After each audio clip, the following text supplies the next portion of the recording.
Oblivious. That's the nothing personal word of the day. Wednesday, September 20th, 2023. Oblivious covers all sorts of sins. When something happens, you get to say, hey, I had no idea. Plenty of ways that we could start nothing personal today. So much unbelievable things happening in baseball as we head toward the playoffs. But I saw this story about Sean McVay and the Los Angeles Rams in football, and it's too good to be true and too scary to ignore. Let me set the stage for those of you who are oblivious to what took place last weekend. The San Francisco 49ers were playing the Los Angeles Rams. Sean McVay, still the youngest coach in the NFL with the Super Bowl ring. It's amazing to have accomplished what he's accomplished, to have been as good as they've been, as bad as they are, and still be the youngest coach. They're down 10, 30-20. Game's coming to an end. The Rams have the ball. They're driving. They set up for a field goal because it's fourth down. 4 seconds to go. Down 10. Kick the field goal. Time expires. Final score, 30-23. Big deal. Everyone runs off the field. Niners win. Undefeated. Heading toward the Super Bowl, maybe. The Rams continue on their losing ways. Except it's what people call in the gambling world a bad beat. A bad beat is when something happens during the course of a game at the end of a game, also known sometimes as a backdoor cover. A backdoor cover is when a team is down by 14 points and the spread is 8 points and you've got the underdog. So you've got the favorite, you've got the underdog. Whatever, the spread is 8 points. All of a sudden, there's a touchdown scored at the very end by the team down 14. Doesn't matter. The team then only wins by 7. So the favorite doesn't cover. The underdog does. Why is that a big deal? It happens. An 80-yard touchdown pass, a run that was supposed to go for 5 yards goes for 55 yards. In basketball, a three-pointer at the end of the game in the normal flow of the game, a half-court heave. Bad beats. Part of gambling. You're gambling, you're taking the risk, there's a point spread, and you know very well you could win, you could lose. That's how it goes. We're not talking about bad beats here. There's another thing when you're talking about on-field integrity and the concern that Roger Goodell himself expressed many years ago about the problem of the NFL or any other sport getting too involved with gambling. This is when I take the detour to say gambling and professional sports used to be a partnership not made in heaven. Bud Selig, the former commissioner of baseball, former commissioner of football, Pete Rozelle, everybody tried to ignore that gambling was a thing. You did it on Sunday mornings. You went outside to a payphone. You met some nefarious, during a nefarious activity, you met a bookie to pay money or get money. It was all illegal. Then you started with potentially some offshore operation online companies, illegal. I'm not talking about in your office when you do a survivor pool or fantasy football. I'm talking about betting with someone where if you don't pay, you get in trouble. And the leagues wanted no part of it. But then the leagues realized, this seems crazy. Everybody's betting. Why wouldn't we want to get involved? But we don't want to yet. We'll dip our toes in. Let's wait to see what the government does. Lo and behold, as you know, the government started saying, hey, this seems like a good idea, sort of like marijuana. Let's see if we can get some tax money out of this. Let's make gambling legal. Outstanding. And thus you've got DraftKings, FanDuel, and other apps that are used where on your phone, if you are in a particular state, you can place a bet. When the leagues embrace that and realize the amount of money that they could get in revenue from gambling, from companies, from people being engaged in their sport because they're engaged in their wallet or they're engaged in the entertainment of gambling, it was incumbent upon the leagues to always have the following statement ready to go. We are suspending this player. We are doing the following thing all in the name of, and then lights would shine on the person in front of the microphone, showing their powder, their makeup, their lipstick. Competitive integrity. Roger Goodell had a very simple line, and it was a decade ago, about if gambling is permitted freely on sporting events, which it is, normal incidences of the game, such as bad snaps, drop passes, turnovers, penalties, and play calling, inevitably will fuel speculation, distrust, and accusations of point shaving or game fixing. Sean McVay of the Rams goes down, kicks a field goal for no particular reason as the clock is winding down and expires, and the Rams cover the spread. Interesting. He was asked about it. He answered in a way that will make Roger Goodell talk to his people and say, could you please call Mr. McVay and get a memo sent to the rest of the teams so we can discuss how we're going to discuss when these things happen? Because, Sean, what you did, no good. Sean McVay addressed the media yesterday, because this is still a story after Sunday's game, and said, hey, we were trying to go 2 for 1. We wanted to just quickly kick the field goal, then do an onside kick, and put ourselves in position to win the game with 4 seconds left on the clock. Ignoring the fact that he could have kicked the field goal a minute earlier, done an onside kick, and had time for a touchdown. He knew very well. So then it segued into, well, once I knew that the clock was going to expire, I then realized I did not want Matthew Stafford throwing a Hail Mary because I didn't want to put him in harm's way. And then he said, and one more thing. I wanted my field goal unit to get reps. Have you ever heard a bigger bunch of horse hockey than that explanation by Sean McVay? Claiming I didn't know the point spread. News alert, yes, he did. Not only did he know the point spread, every player in the NFL, every coach, every president, every owner, they know the spread of their game going into the game. When they tell you, I had no idea. Lying. In baseball, where gambling is less prolific in terms of what you gamble on, the amount of money you gamble on baseball versus football, it's a different world. Guess what? Baseball players know who's favored because you can't avoid the crawl. Anyone watching the crawl recently on any channel? Well, clubhouses and coaches' offices all have TVs. And they're all not on MSNBC or CNN or Fox Business. They're all on MLB Network, NFL Network, ESPN, CBS, DraftKings Network. They are all watching TV. It's on 24 hours a day. And there's the crawl at the bottom of every one of the channels. And the crawl has your game and your line. Now, there are examples of players who don't know when they're doing a specific thing during a specific game until the end. So Freddie Freeman knew going into last night's game that he needed, or 2 nights ago, that he needed 1 steal to get to 20. And him being a 2020 player at his age of 33 was going to make history. He's aware of it. Acuna of the Braves knows when he's going to get to 70 steals and be the first ever 50-70 guy, or 40-70 guy, excuse me. By the way, the Braves are insane. But in any case, players know about that. During the course of a game, if you ask a basketball player, how many points do you have? They won't know.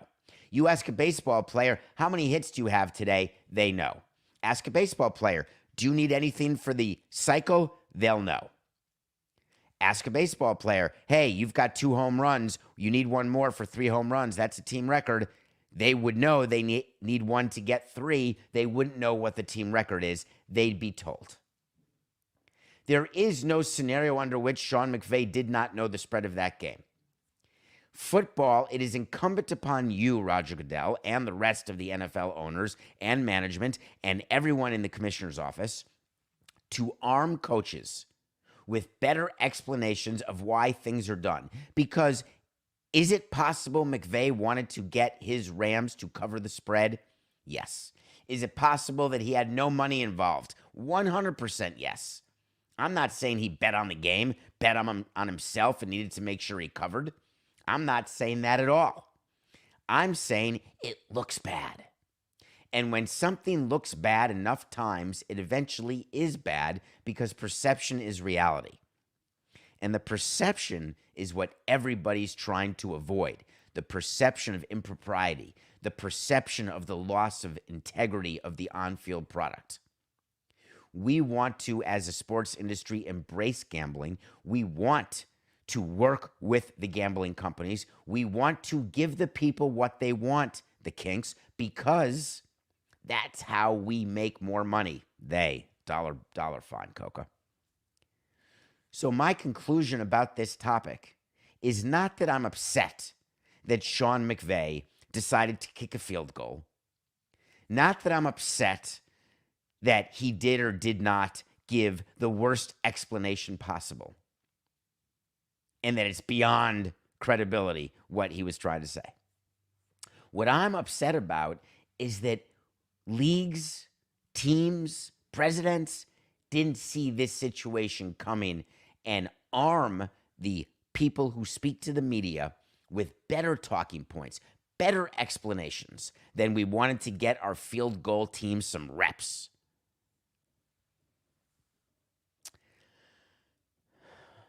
Oblivious to the spread. Whatever. Okay. Ooh. Here we go. Go ahead, Coca. You know what I want? I want to talk to Samson. So you want to talk to Samson. Get into my Twitter at David P. Samson, or you can go on davidsamsonpodcast.com, and I will see your questions and your emails. So you want to talk to Samson from the movie Half Baked. This is a good one. David, I've been listening to your show since the beginning. An original Samsonite. I don't love Samsonite. That's sort of, to me, a luggage company. But I appreciate your loyalty, and I love that you're there from the start. I don't want that to become a thing, though. Well, being loyal, yes, but Samsonite, You always talk about stadiums. Are the Rays getting a new stadium? Well, thanks for asking. I'm glad that you put that in because we talked yesterday, as you know, because you listen to every show, that there was going to be an announcement that Tampa got a stadium. Finally, and MLB can head toward expansion. But guess what? That's not what this story is about. I'm not going to answer the question the way you think. Are the Rays getting a new stadium? Objection. Lack of clarity. Yes, the Tampa Bay Rays or the Rays organization is going to get a new stadium. Whether that be in St. Pete, Tampa, Montreal, Nashville, New York, New Jersey, Connecticut, the tri-state area, the bi-state area, the Southport area. So when you ask the question, be way more specific. Are the Rays getting a new stadium in St. Pete as announced yesterday? They have a press conference live on their regional sports network. It's not theirs. It's Bally Sports, Florida. The regional sports network, live.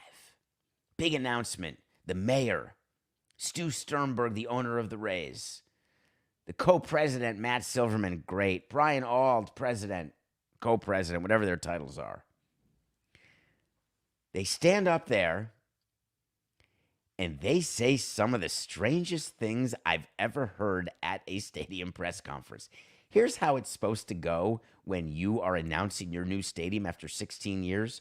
You take a shovel, you hold it up there. That's the groundbreaking, which would be amazing. That's another photo op. You go and you get in front of the microphone. Today is the day that we've been working toward for 16 years. We are so thrilled that we are finally done and can say that we will be in St. Pete and the Tampa area for generations to come. We are proud to build this ballpark and give you fans a baseball experience that you have deserved since this franchise started.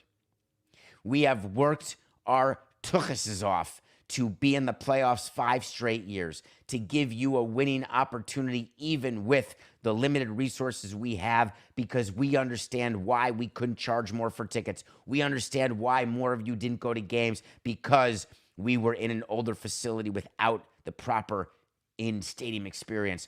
All of that's going to change. Imagine how we are going to be in the American League East when we can compete with them on and off the field. We're going to keep going, bring you the first World Series, and just fly from there. An organization that we're going to be proud of because the stadium deal is done. Questions? Comments? That's a press conference.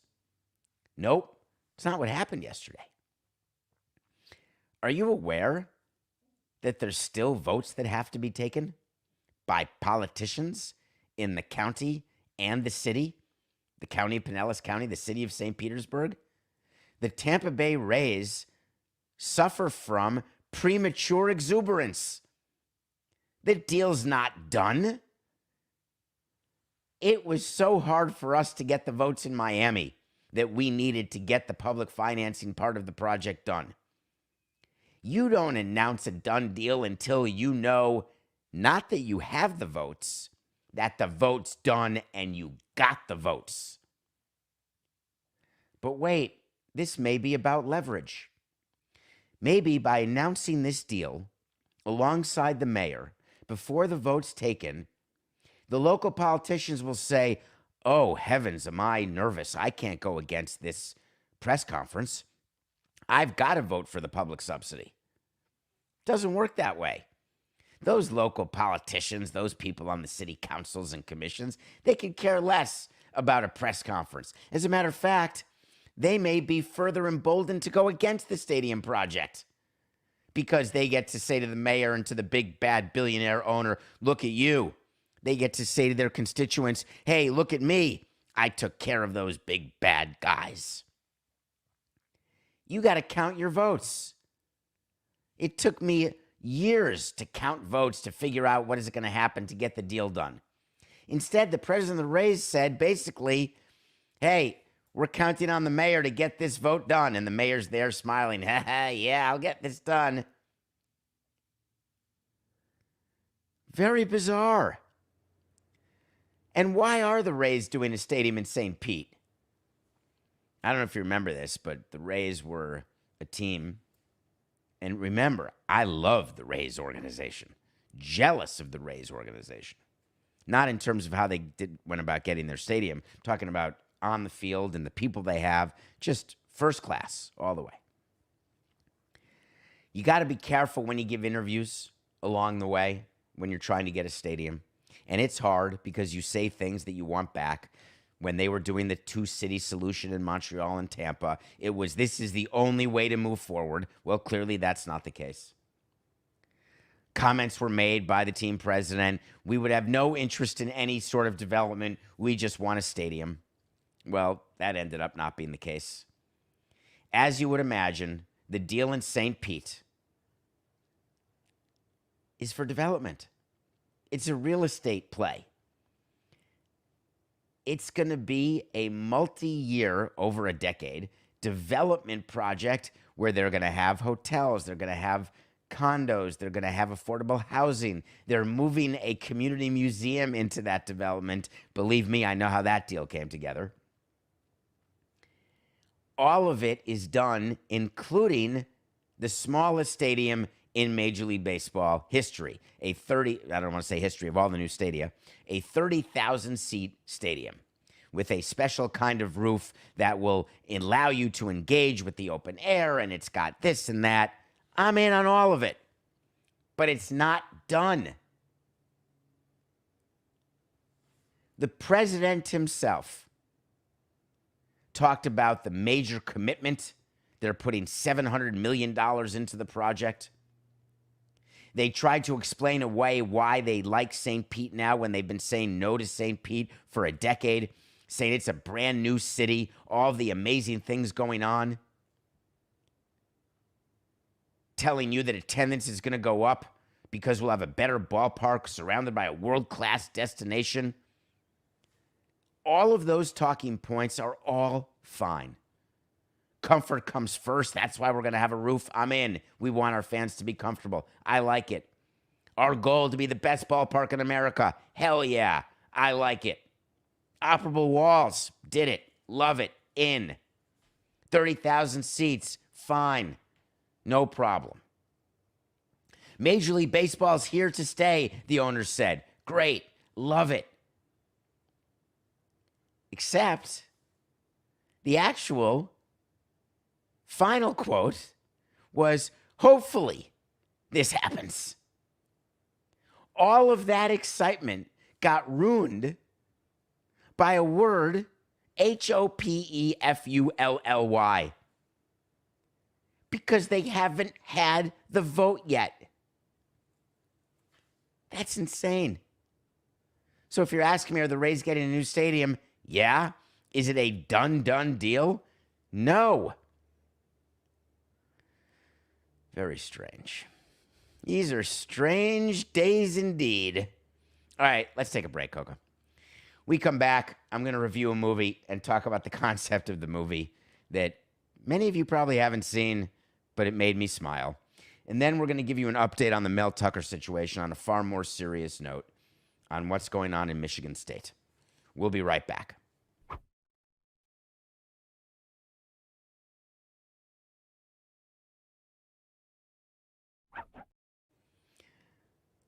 Welcome back to Nothing Personal. It's David Samson and Matt Coca live every day, 8 a.m. This is our show. It's available for audio right at 9 o'clock after we're done recording live. It's just Coca and it's just Samson. That's it. That's the entire credit roll. Watch a movie every day. I watched a movie called The List with Halston Sage. It's not reviewed very well. Here's the concept. As you would imagine, there's a girl and a boy and they're engaged. And the boy has sex with someone who turns out to be a celebrity. And the girl says, well, is she on your list? And they have a celebrity list of people they could have sex with, which never happens because you never see the celebrity. And when you do see the celebrity, it's not like you're about to have sex. And if you do have sex with them, it's likely you may be married to them or going to be married to them, but not that you're married to someone else, because that's weird, if not wrong. And then the girl says, well, anything you can do, I can do better. I can do anything better than you. I'm going to go sleep with the celebrity. The whole movie is about how to find a celebrity who you want to sleep with, find them, and then sleep with them. And of course, there's the usual hijinks when somehow, can you imagine if I made a list of 5 celebrities?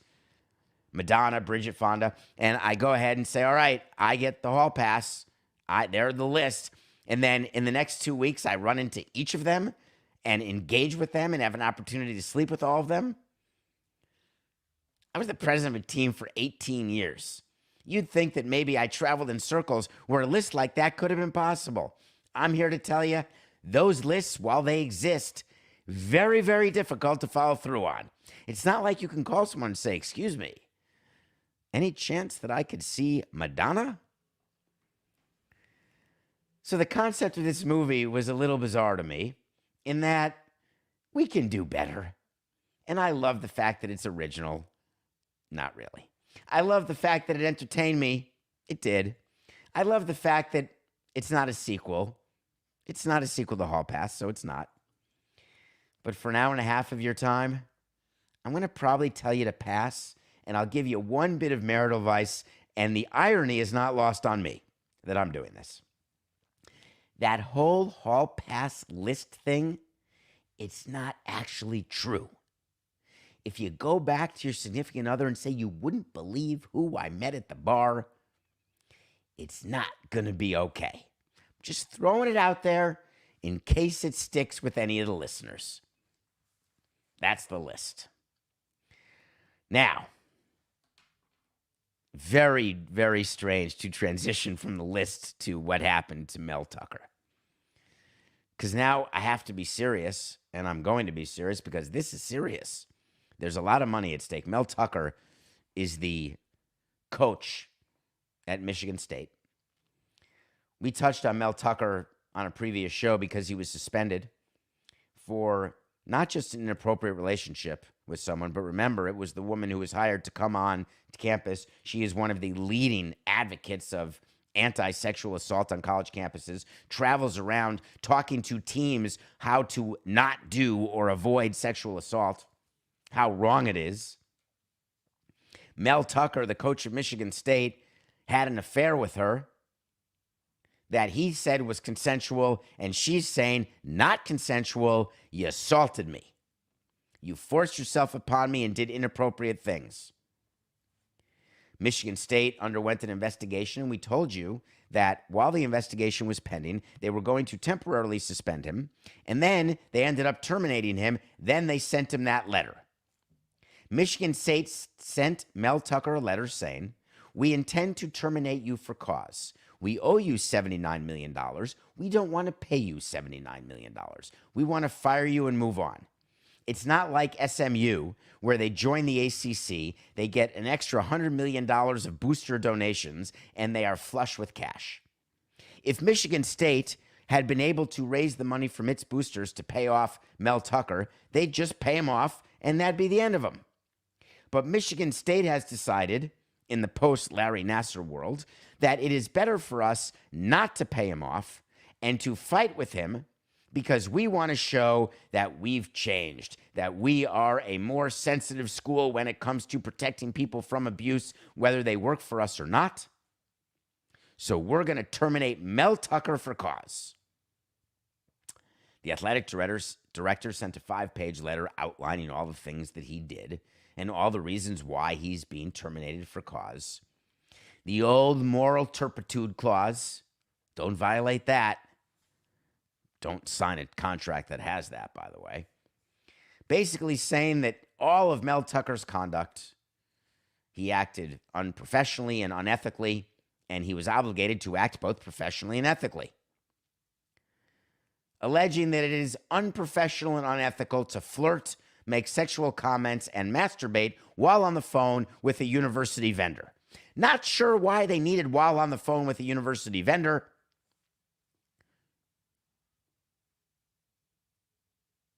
It doesn't help that it was a university vendor.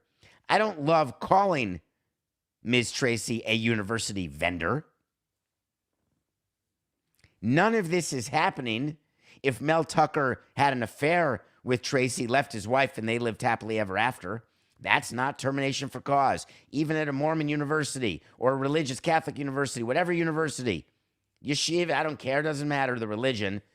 You have an affair, and the woman and the man live happily ever after, don't say a word, you're not getting terminated for cause.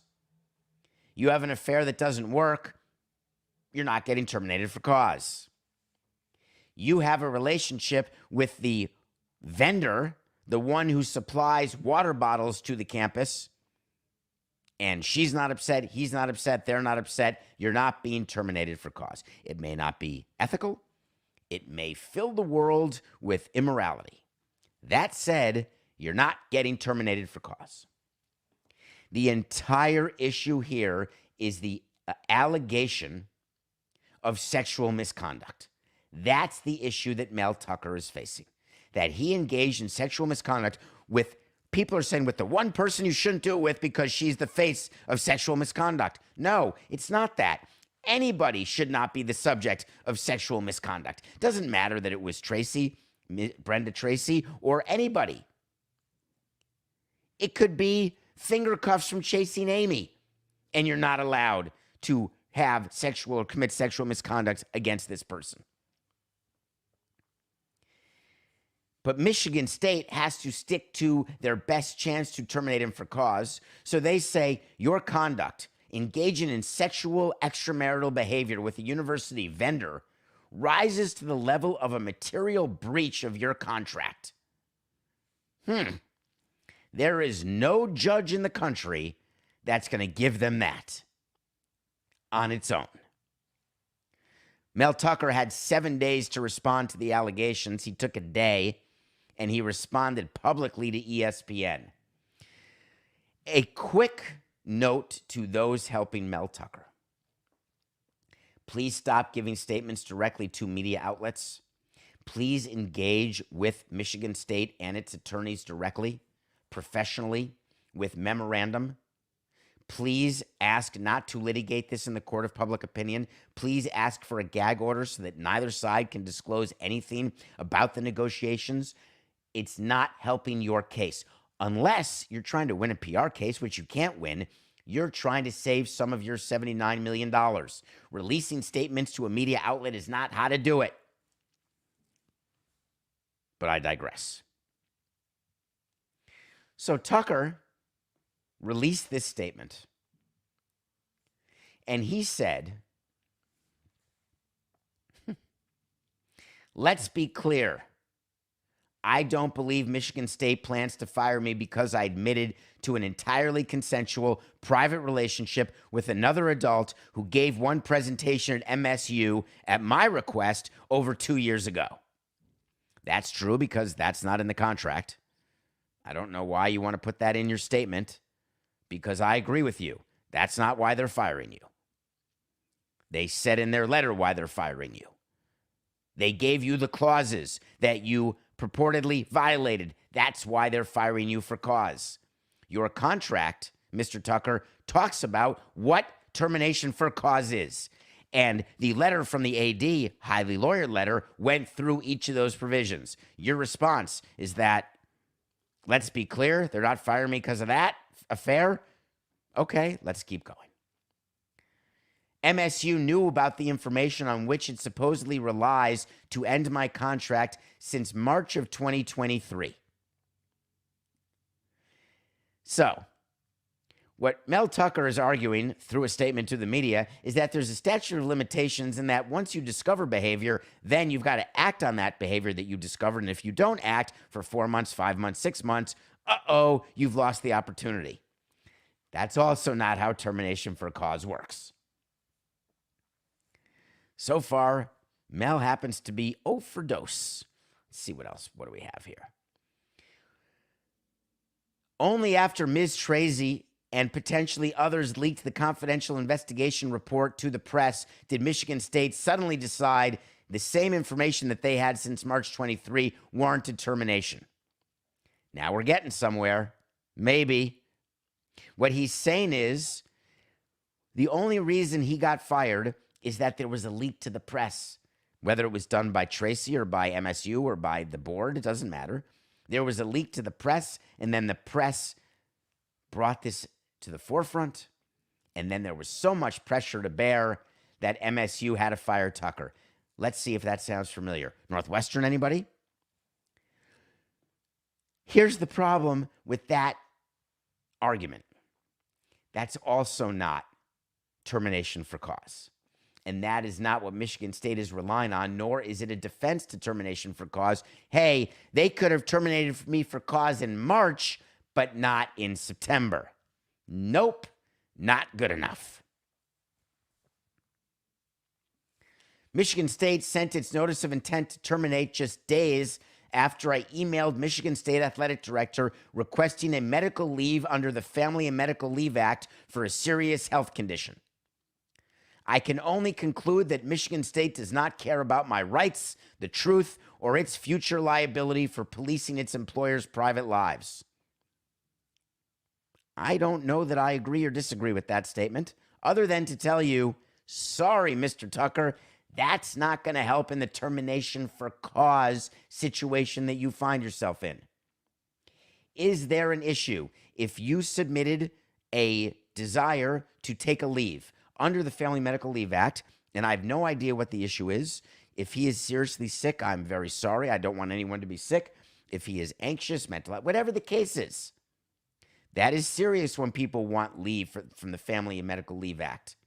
And when you say you have a serious health condition, I'm going to believe you that you have a serious health condition. That has nothing to do with why you were terminated. There's only one thing worse than releasing your response statement to the press directly. It's having nothing in that statement that actually would lead anyone to believe, there may not be cause here. Now, this will go through litigation. There'll be hearings. There'll be settlement talks. At the end of the day, the only reason Tucker is fighting this, he wants his money. And the only reason Michigan State is doing this has nothing to do with protecting their reputation, which is soiled anyway, trying to recover from where they've been, trying to help out where they're going to go, trying to say that we stand up for all those who are the victims of sexual assault, which I totally agree with. But if he were owed $750,000, is this happening? It's about the $79 million, period. Nothing personal pick of the day. Did you watch the Padres? Blake Snell wrapped up the Cy Young Award last night exactly as we told you he would. Dominated the Rockies. 7 innings, no hits. We are 3 under. I think we've won a couple in a row now, Coca. We are 128 and 131. Last night in baseball, we saw the Marlins beat the Mets. We saw the Reds lose. We saw the Diamondbacks win. The National League wild card continues to be fascinating. There's a series between the Diamondbacks and the Giants. Very important for a wild card. Let me explain to you. I'm going to tell you the standings and then tell you who's rooting for what, when, where, and how. Because, of course, there's always a rooting interest in the wild card. In the wild card right now in the National League, the Marlins, who are in an interesting position, are only a half game out, and they're only a game behind Arizona. And they're only a half game behind the Cubs for the final playoff spot. And so the Giants are behind them by 2.5 games. When you are looking at this game and you've got the Diamondbacks and the Giants, even though the Giants are behind you, you want the team in front of you to lose, not the team behind you. So you're rooting for the Giants to win that game. Even though it would mean that they could come closer to you if you lose your game, you still want to not lose ground to the team ahead of you if you lose a game. So you're always rooting against the team ahead of you, even if the team tied with you or behind you would win and benefit from that rooting interest. So the Marlins are all rooting for the D-backs, which will provide the D-backs with further separation over both the Giants and potentially the Marlins if they lose. We're taking the Diamondbacks. What a story. Diamondbacks make the Orioles. Do you know, side note, Coca, the Orioles are only 2 games behind the Braves for best record in all of baseball. If the Orioles would make it to the World Series and catch the Braves, they'd have home field for the World Series. If Brandon Hyde is not manager of the year, then I don't know who would be. Coca, do you have, are there odds for manager of the year? I would assume there should be. I would assume that Brandon Hyde ought to be absolutely favored. Okay, that was pick of the day. Let's talk about what happened yesterday with The Rock. Dwayne The Rock Johnson. Do you remember the wait to see? Wait to see is when we tell you something's going to happen. And if it happens, great. If it doesn't happen, fine. We'll always revisit our wait to sees. Many, many years ago, was it during COVID, maybe 3 years ago? Dwayne The Rock Johnson and his partner, Danny Garcia, bought, in theory, the XFL. Do you remember that entire transaction? Their partners are called Redbird Capital. They're the money partners. Dwayne Rock Johnson is the most recognizable face, maybe the best Q rating of anyone in our country. An absolute coup to have him as the owner of the XFL. But I gave you a wait to see that said, guess what? He didn't write a big check at all. As a matter of fact, I assure you, he invested under $5 million. The reason that's an open wait to see is we've never seen it reported how much exactly he owns of the XFL, how much exactly he invested in XFL. The only thing we do know is that the XFL is not making money. Shocking. We also know the USFL is not making money. Shocking. The USFL is owned by Fox. Their games are shown on Fox. XFL has a deal with ESPN to show its games. And following in the footsteps of so many organizations, who knew that Jay Monahan and the PGA would be the beacon of business fortune by executing the merger, pun intended, with Live. Mergers are a thing. We had that merger in the pickleball world. SiriusXM, merge. Gambling companies? Streamers? We'll see. WTA and USTA, men's and women's tennis? Maybe. All these mergers are happening. Why? Because the view is, if you're the XFL and you're the USFL and you're competing against each other, you're spending money to compete against each other. You're competing for sponsorship dollars. You're competing for advertising revenue. You're competing for TV revenue. You're competing for ticket revenue. You're competing for eyeballs. And you're both losing. Maybe if we combine forces together, we'll lose less money. XFL and USFL are rumored to be merging. What is that going to look like? Will it be Dwayne Rock as the face of the new XFL USFL team? You can bet your bottom bippy that the total number of teams in the XFL plus the total number of teams in the USFL will not equal the total number of teams in the merged league. There aren't enough good players or even decent players who anyone wants to watch in those leagues. You can also bet that both networks will continue to broadcast the games. One of the things that people are watching is, in a merger like that, what happens to the TV rights? Why would Fox agree to have games shown on ESPN? Why would ESPN agree to have games shown on Fox?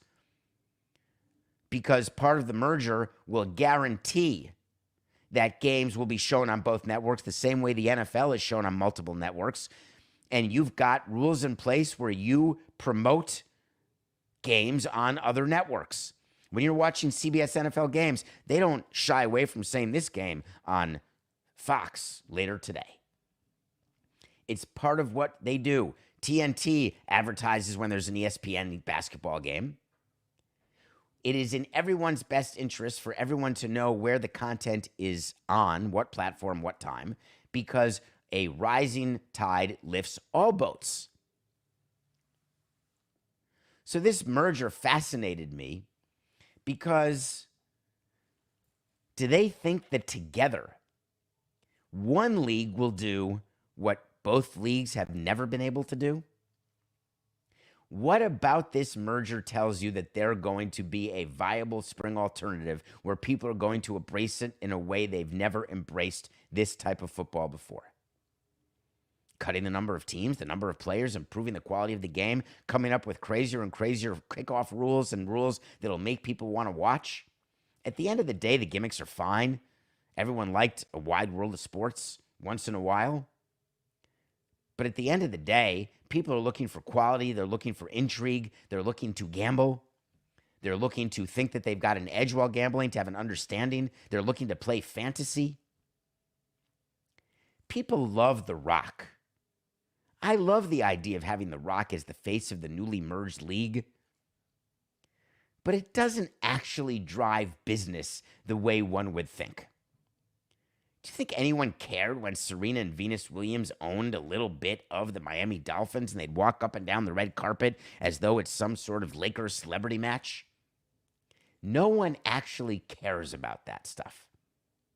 It doesn't drive business. It doesn't make a company want to associate with the newly merged league because The Rock is out front and center. He can call on his friends to come to the opening game of the merged league, get some good photos. But the ultimate question will be, when you put two negatives together, can it serve like math and end up a positive? That's the ultimate way to see. My official way to see is that this merger will happen and the games will appear on both networks. And the reason I make that my official way to see is the alternative is that both leagues fold. So you might as well try one more thing before it folds yet again. Because even When you put The Rock out front, it's just business. This is nothing personal.